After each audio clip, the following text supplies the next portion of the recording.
Hello and welcome on 360 Sport on Trust TV. I am Adeni Ajishafe. Matches were played in the Nigerian National League between Warri and Bayelsa United, where Warri actually carried the day. Well, we'll be giving you more concerning sporting activities in the world of sport, as we are here to give you those juicy stories coming around, where business and fitness is actually the language that sports understand.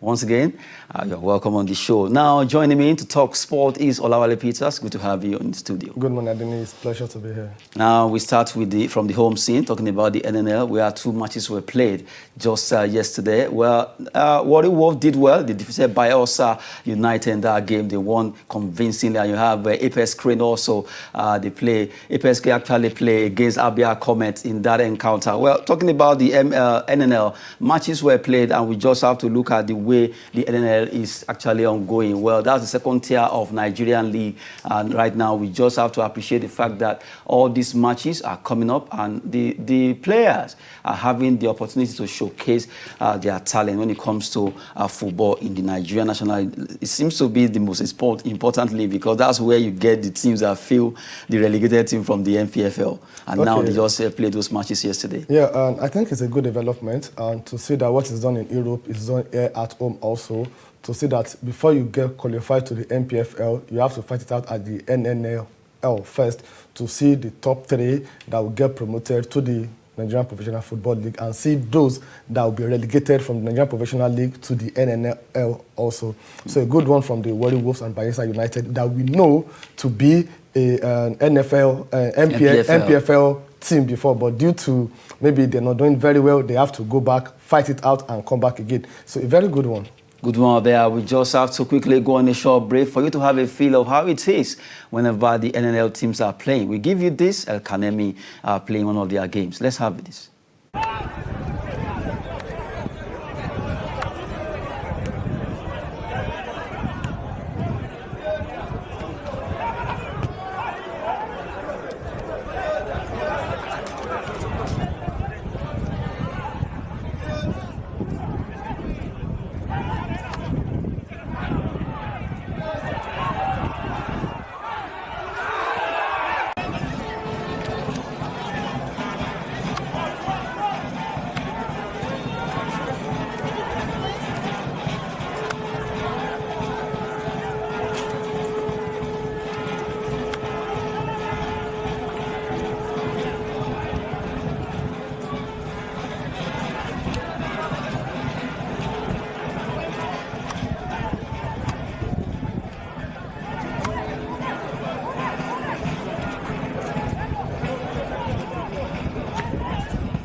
Good morning there. You just saw a match you played the NNL. El Kanemi Warriors of Maiduguri. Remember those days when they play in the MPFL, but now they play in the Nigerian National League, the second tier. But really, I think I enjoy the game, no matter how, even though it looks a bit, but you still enjoy some flashes of good football. Yeah, and I saw a lot of diagonal passes. I saw a lot of through passes. Then I saw also a good, fantastic goal through a corner kick.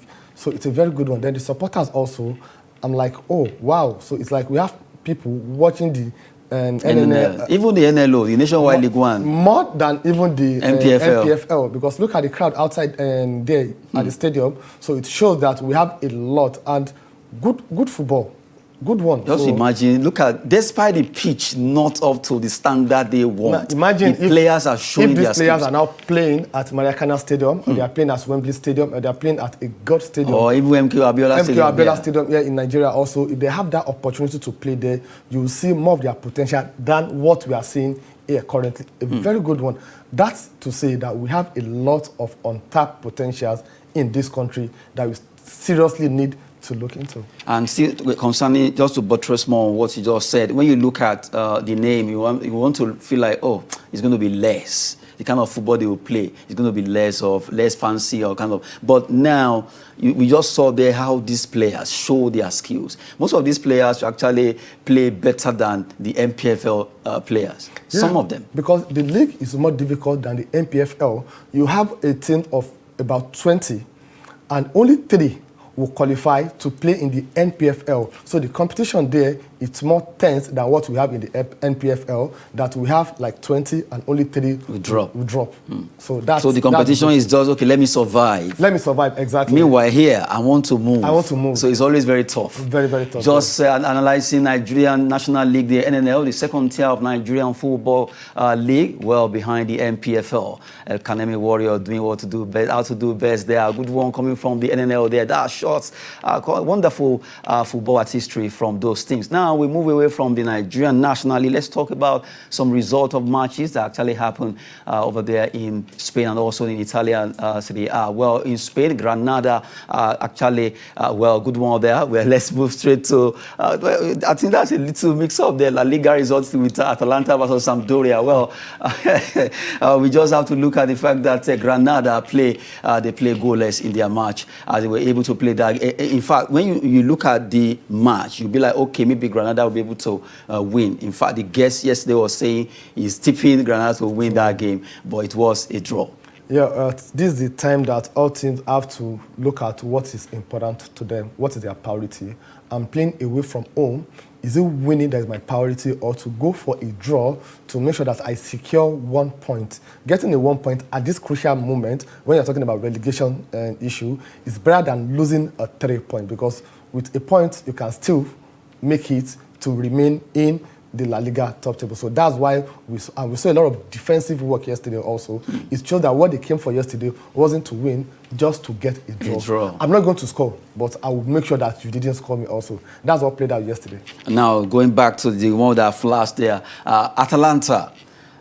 It was a match expected that Atalanta should win that game against Sampdoria, although Sampdoria is not a team you underrate. But I love the fact that Atalanta came on and they showed their class, winning 4-0 against Sampdoria. Pasalic and all the rest of players are showing what they know how to do best. Okay, and I think they did that looking at what happened between Napoli and AC Milan now. The difference between Napoli and AC Milan, they are both on 57 points, but good difference is the difference between Napoli and AC Milan. So we are talking about the first and the second currently now. So having seen that, oh, okay, Napoli is topping the table currently now because of the goal they scored and the lesser goal they considered. They considered only 19 goals this season. So Atlanta now look at it that, oh, the best thing for us to score more goals, because right now it's going to be very, very, very tough. We are talking about Napoli, AC Milan, Inter Milan, Juventus, and Atlanta. And it's only 4 of them that will qualify for the Champions League. So right now it's between Atlanta and Juventus. So see who will actually join the big boys. Because both Napoli, AC Milan, and Inter Milan, they're like first, second, third, and the gap in between them is 1 and 2 points. But Juventus and Atlanta, they are battling for 3rd and 4th, while Roma is on the 6th position. So it's a very good one. This is the time for you. If you want to score 20 goals, score 30 goals, now. Score it and make sure that you didn't concede any goal to make sure that your top 4 spot is on spot. And now you look at the fact that Atalanta, so far, they seems to be in Europe, also in Italy, they've gotten that momentum that you'll be wondering, how come? Just 2-3 seasons now, they've been very consistent, either in Champions League or at the Serie A. The same thing RB Leipzig are doing over there in Germany.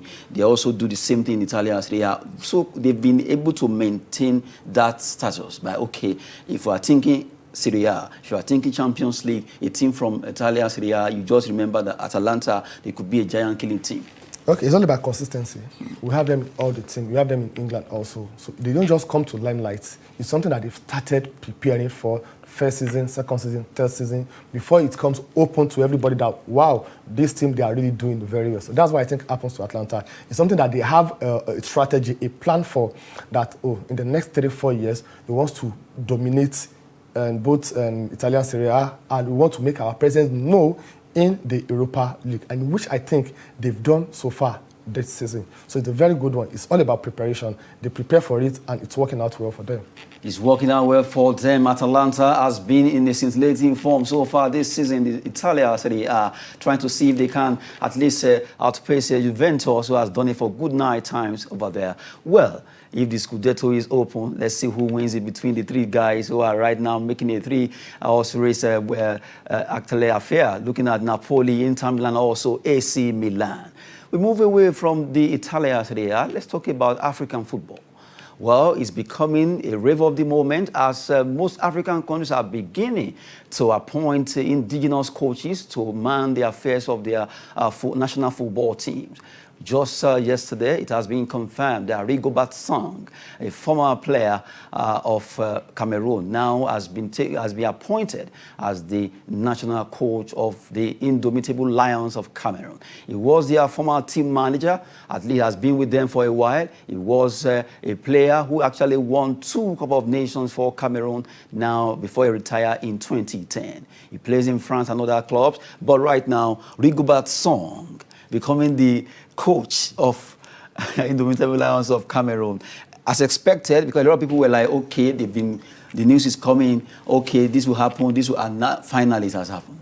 Okay, it's a very good development. That shows that we are now beginning to value what we have in our own soil in Africa, that we have indigenous coaches that can make us proud. We've seen that with what Sisi did with Senegal. And we've seen what even Eguavon did also with the Super Eagles at the just concluded AFCON. However, I have a small issue. We shouldn't be mixing sports with politics. His appointment is more like an order from the president that he ordered that he should be, if he's the best candidate, let that process so that people will not look at, oh, why are we talking because of your closeness with Eto'o and Rigobert Song now, between the 2 of them, okay, that's why that happened. Because people have been saying, yes, expected, after all, they are kind of friends or thereabout. That's why they ordered that, okay, he should be the president, while others. But it shouldn't be something that the president of the country will order. It shouldn't be something that the president of the country will interfere. Let's take an example from this country. We don't do that. The president of the Federal Republic of Nigeria, it doesn't do that. So we have the NFF chairman, you have the Samuel Eto'o and Rigobert Song, they are close friends. It will be a very, very good combination because both of them, they are ex-footballers. Yes, they were even teammates. They're teammates. They know what it takes to win. So they should just allow, there's little things that you use to spoil the whole show. You should just allow, okay, don't even interfere at all. No statement should come from you. They know that whatever will happen is appointment. You still have to sign off on it. So making that statement makes people to have this feeling that, oh, why should the president order that it should be? So I think it's, in other way, it's a very good one, a very good development. We pray and hope in this country also, we'll see an ex-footballer becoming the NFF chairman. In fact, you just took it from my mouth. It's been a while. We've been looking at, is it possible that if an ex-footballer can actually become the Nigerian Football Federation president?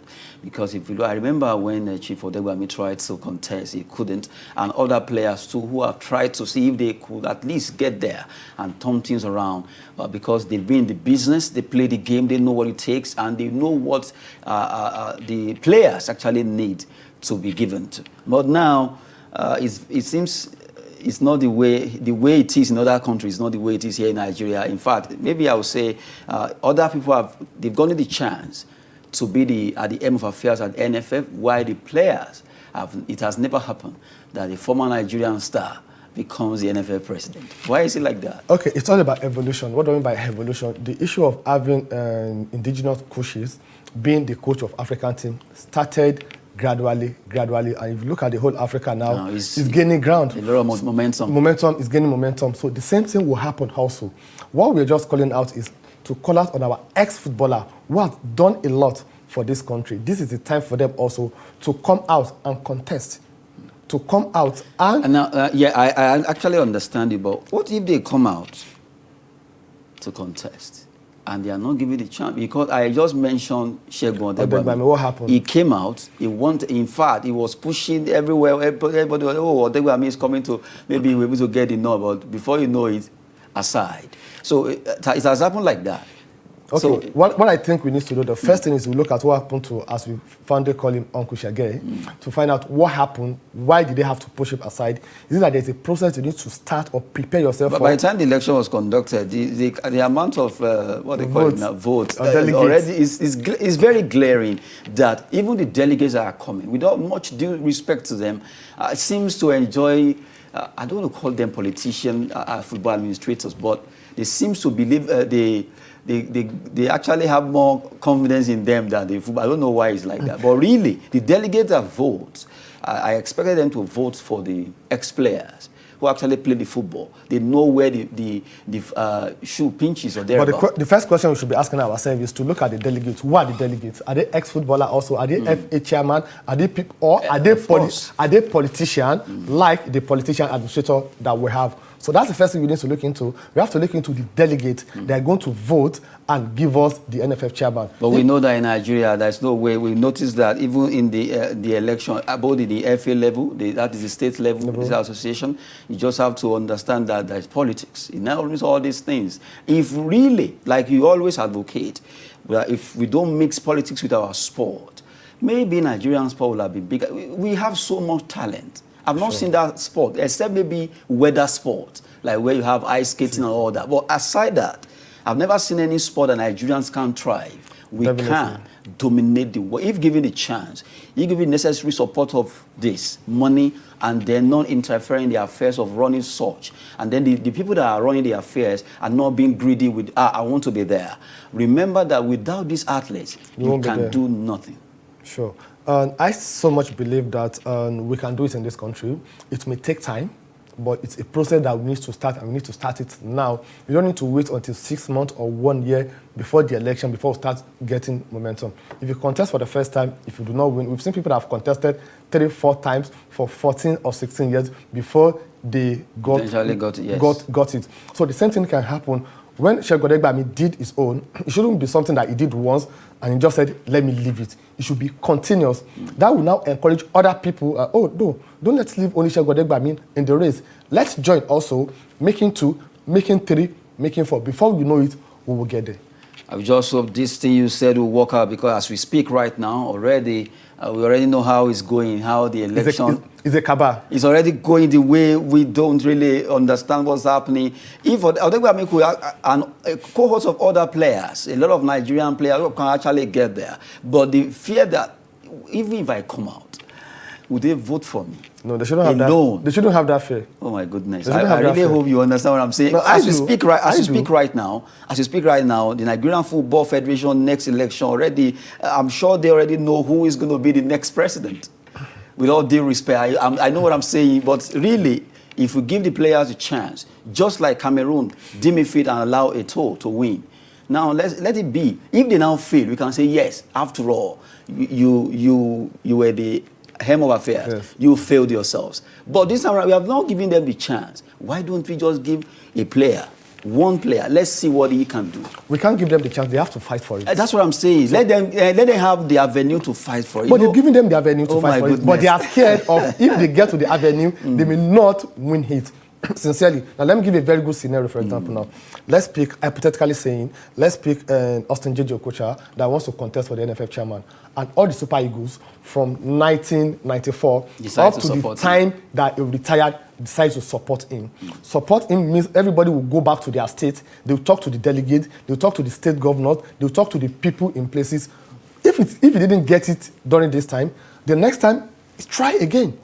So that's why I said we allowed it, but we shouldn't allow it. We shouldn't let it look as if, they've concluded it, and we should just live with it. Well, I'm sure you actually understand what I'm trying to say, but for the sake of analysis, but really, we understand the fact that Nigerian football or Nigerian sport is just being so mixed with so much sport that is not allowing the athletes and whoever out there that should be at the end of affairs are not getting it right. Politics, well, that's the part of it anyway. We've been looking at some analysis concerning Nigerian football and also looking at Rigobert Song becoming the head coach of Cameroon Indomitable Lions, while Samuel Eto'o is the Cameroonian Football Federation's president. This can also happen in Nigeria, and let's give it a try by allowing Nigerian ex-international to be at the end of affairs of Nigerian Football Federation. Let's see what they can do. After all, if they've been clamoring for change or better performance, let's see what they too can offer or bring to the table.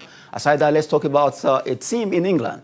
The team's name is Leeds United. Right now, it has been confirmed that Jesse Marsch, a former manager of Leipzig, now is the manager of Leeds United. What does he bring to the table? Jesse Marsch at Leeds United after dropping Marcelo Bielsa. You know one funny thing about this coaching job? People tend to forget the good thing that you've done. It's only when the bad things happen that they will say that you're not doing very well. Leeds United, they spent 16 good years before, at the championship before they got promoted to the Premiership, and it was done by the same coach that they sacked. I'm not saying that. Yeah, I understand what you're saying. Performance, at least but it's like nobody's even looking at the good work that he did for 16 good years. You've been trying, and a coach came and he took you up. You are not among the top, the last 3 relegation threatening team. I think they're about 16 or 17 on the log table. However, conceding 60 goals in 26 matches is a cause for concern for the owner of the team. I think their last 5 matches, they've conceded 20 goals, the highest in the history of Premiership, for a club to concede 20 goals within a month. So that is something of concern that worry the management of the team. Why didn't they look at the issue? They conceded 4-2 to Manchester United, 3-3 against Everton, Liverpool 6-0, then in Tottenham 4-0. Why didn't they look at the problem they're having? Is it the goalkeeper? Is it the defender? Other players? Or the other players? Why is it that the coach, they are always at the mercy of when everything is going wrong? The next thing we look at is sack the coach. Bring in the new coach. A very good coach you are bringing, but if you do not resolve the problem, tackle the issue that you have in air, you still go back to the same thing. I wish it's easy. The way it's very easy to sack coaches. That's how easy to sack players. That would have been very nice. So that if you are not performing your duty, because at times the players can actually gang up against a coach and refuse to play well, and the next day the coach is going. We've seen that in Manchester United. We've seen that at Tottenham Hotspur. We've seen that at Chelsea. Then the players have been retained. They'll still remain and they'll still be retained. So this is something that needs to be looked into. Probably when they are signing their contract, they have to play up to the expectation or whatever. We can sack you ask or you to, because render if not, you to the bench. If not, let's look at our dear Manchester United. Because they are always a very good example when it comes to a situation like this. Since Alex Ferguson left, they've changed about 6 coaches. Has the situation improved? No. It shows that the problem it's not the coach. The problem they're having is not the coach, it's the player. We have some players wearing that Manchester United shirt, but they are not worthy to wear or deserve to wear that. So that is what we should be looking at now. Not every time the coach should be sanctioned this and that. I congratulate the new coach, and I wish him all the best. Also, he can perform. Because after 21 matches in Leipzig, he was booted out. Now he has gone to another L team. I hope the L will favor him this time around. We hope so. Now, we've been looking at Jesse Marsch, the newly appointed manager of Leeds United, from RB Leipzig down to Leeds United. Let's see what he can offer the team that has been struggling. Now, before we go, our final story on this show is about Inter Miami. Inter Miami wants to get Lionel Messi. They will push to get him to join them at the MLS franchise. Inter Miami is owned by David Beckham, and now they will push for Lionel Messi. That is if he leaves PSG, and they will be happy if they can get him quickly. I think there's nothing for Messi to prove to anybody again. He has won everything. The only thing that is left for him to win is the World Cup, which I don't know what will happen at Qatar 2022. Maybe he can win it.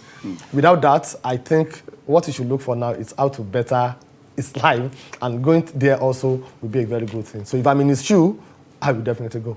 Well, he will definitely want to leave. By the time he wants to leave PSG, Inter Miami are calling. That will be a wrap on 360 Sport on Trust TV, as we've always done the business of giving you juicy story from the world of sport. Joining me so far has been Olawale Peters. Good to have you. It's my pleasure being here, Adeniyi. Yes, I am Adeni Ajishafe on the show once again. Thanks for watching.